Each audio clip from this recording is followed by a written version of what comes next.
date. I love the sport of boxing, no matter what race. I don't care, bro. I like a good fighter and I like a good fight. Me, all my brothers.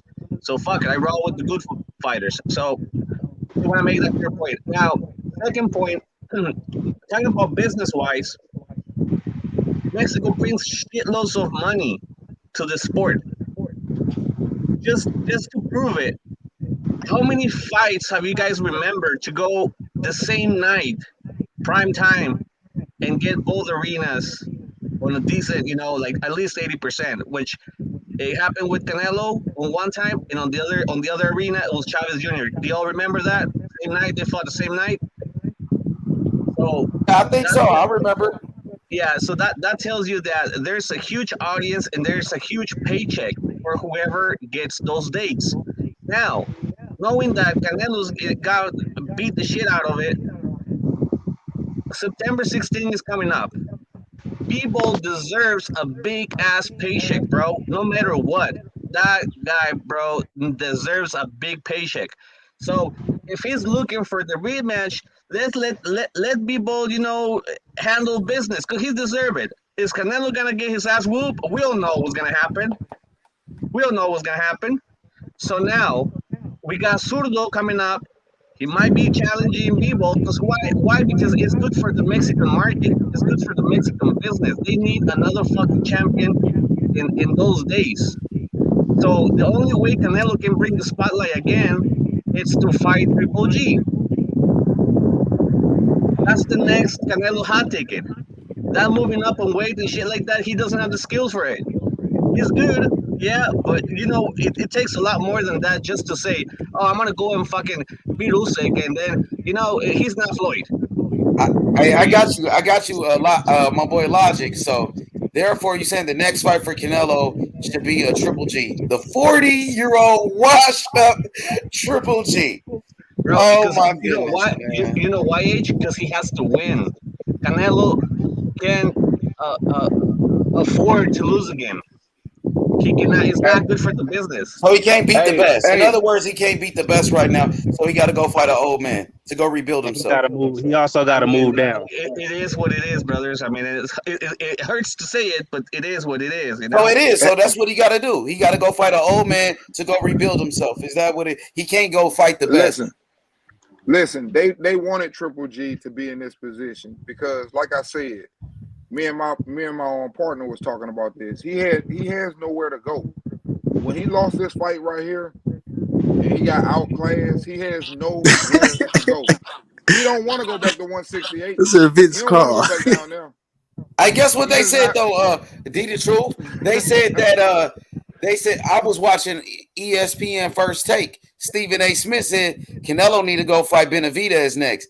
So everybody putting pressure on this dude to go fight the best. Ain't nobody talking about an old Triple G. They said this man needs to go fight David Benavidez, and they said that on ESPN First Take today. The whole world seen that. Yeah. Nobody wants to see a 40-year-old Triple G, bro. Maybe his fanboys, those guys making excuses for him. Maybe those guys will want to see that. Triple G fanboys want to see that shit for sure. Hey, shit. I wouldn't mind seeing Canelo and Benavidez. Big fight for the Mexican fans. I wouldn't mind seeing that shit. The Benavidez fight, right? That's what the people are talking about. Yeah. Remember, there's a lot They of try to say my boy D look like Vince Carter, man. Y'all boys crazy. Everybody say that though. Everybody say that about. Yeah, I see them though. Say that. Hey, look, even the Canelo biggest fans, Coco the Don, he says, I want the rematch. He said, I don't give a fuck running back. So his real fans, they want to see the rematch like Coco the Don. Even Karma Serene says, I don't want to hear anything about no old ass Triple G. And she's one of Canelo's biggest fans. You're going to lose fans like that, Logic. How old is Triple G? 41? 40. He's 40. Logic, he's going to lose a lot of fans, my brother Psycho Logic. Hey, but you gotta know something. Mexicans think differently as far as that, man. There's a lot of fans. So there's still Chavez Jr. right now. If we bring Chavez Jr. right now to the arena, still a lot of Mexicans are gonna go and see him because they're fans. You feel me? So as a boxing experts, because we all know about boxing, that's not a good matchup. You know why? Because Triple G is not his prime. We know. Yeah. We know, but Canelo needs to clean his name. What? It's the other next bigger name for Canelo to fight on September. Who? Benavidez. You got Benavidez. You But have Benavidez has a good chance to beat him up.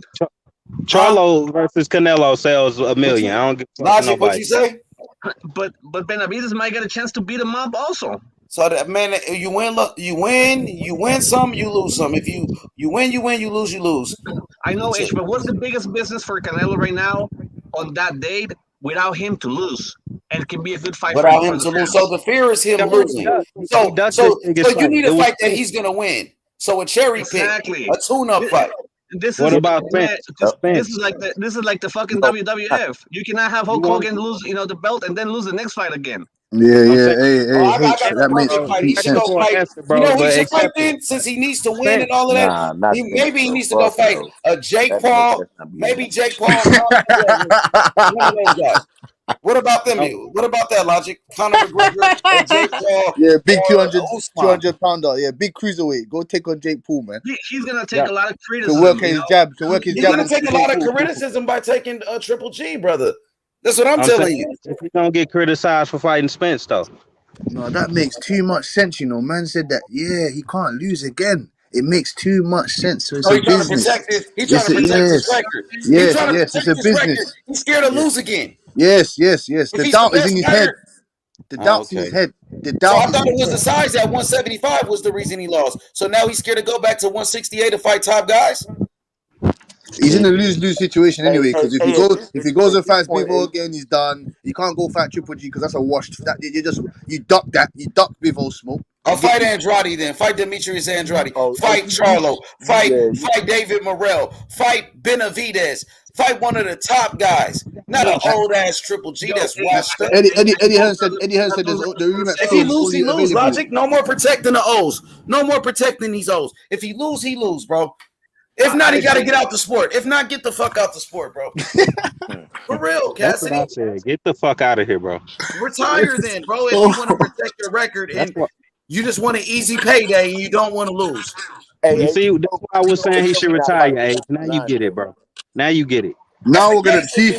Now we're gonna question. You see, now we're gonna question Canelo Alvarez's heart. Now we're gonna question his integrity as a man. We're gonna see if he stands on his rematch shit or if he turns around and goes and does the side shit that he's been doing over the past couple of years. We're gonna see now. We're gonna see now. Eddie Hearn said that the rematch clause is only available to Canelo Alvarez if the numbers make sense. That's what he said. They don't want the rematch. Obviously, they want no smoke with the rematch. Even though after the fight he said, "Yes, I want the rematch." We gotta hold Canelo accountable for what he said. He said he want the rematch.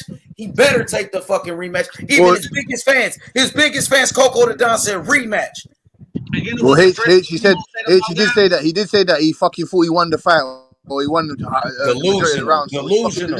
Delusional, man. When he said he wanted the rematch, he didn't mean it. He's deluded to get in that sense as well. He didn't know what he was talking about. Like Deontay Wilder. Oh, that's what it is. So, Bivol, the first thing Bivol said about the rematch said, "Fix the fucking contract," because there's a lot of things in the contract that we don't know, and the Canelo fix that shit. His advantage. Fix that. He's the man now. He's the A side. He's the A side now. Fix that nonsense. Bivol had to accept a bad contract. He was already the champion, and he had to. Bivol was the champion. They made him walk to the ring first. Bivol was the champion. They introduced Canelo last, and he was the fucking champion. What's up with that? Total disrespect. And they better play his anthem the next time he fucking walks out that shit. Oh, because of politics. That's why they didn't sing his national anthem. But what about why did the champion Bivol walk to the ring first? Why did the champion Bivol get introduced first? Total disrespect. Yeah. Everything got to be good for Canelo. And not only that, his national anthem, bro. National anthem. If the country is in conflict, fuck it. I mean, we gotta respect the man, bro. Hey, but man, they wasn't gonna do that shit, man. United States financing Russia. And I don't even want to get into no politics on you. Yeah, okay, because of politics. Yeah. But why did they introduce Bivol first if he was the champion? Why did he walk to the ring first if he was the champion? What that got to do with politics? Yeah, now that's fucked up. They both not American fighters.